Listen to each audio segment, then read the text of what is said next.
short, so I'm not that tall. Yeah, I'm born and raised in Detroit, Michigan, so y'all here? Y'all hear me? Yeah, we got you. That's good? That's better? All right. Hold on, Doug. Like this. All right. It's better? It's good. All right. I'm not gonna lie to y'all. I'm an honest Christian, I'm a bold Christian, so that's what most of my spoken words are gonna be, is all spiritually led. So this first one is called When God Speaks. When God speaks, life starts. It ties the parts of the darkened heart that attempt the latest bright spark.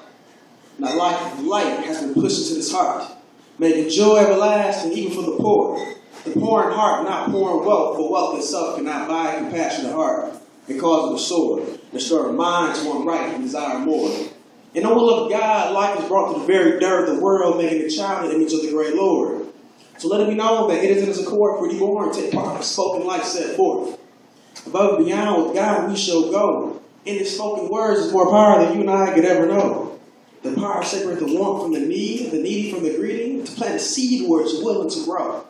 You know, a righteous mentality is what he speaks of. So a righteous person I shall be. With the grace of God on my side, which will always be. Lord, thy God, he speaks to me. Now, I hope my obsession with Christ doesn't bother you, but if it does, it shows it's truly meant for you. And in time, surely in time, it will creep in and cover that bad past that used to be you. Then you can say it's the new you, through you who makes all things new. So choose new. Blessings and cursings, life and death. The rest is easy and hard not to accept. So choose life, simply, because it's life. Woo!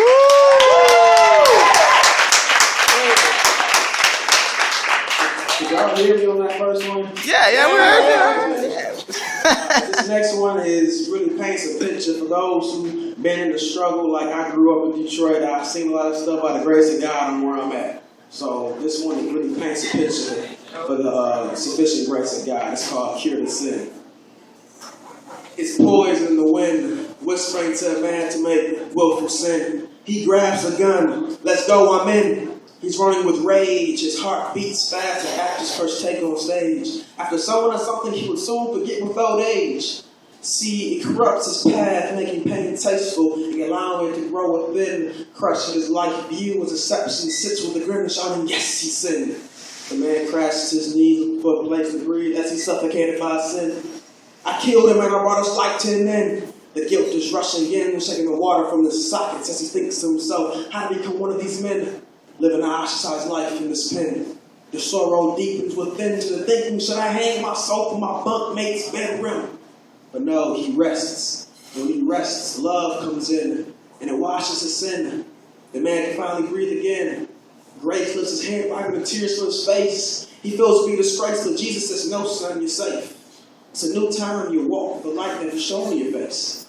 The man wakes up from the dream within, walks out of his prison cell and says, look, I've been born again, more than locked to sin. Now true life can finally begin.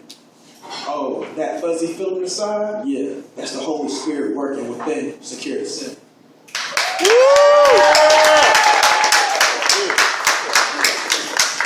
Now, I'm not going to lie, I was a little nervous to come up here my first time on the mic, so I was praying.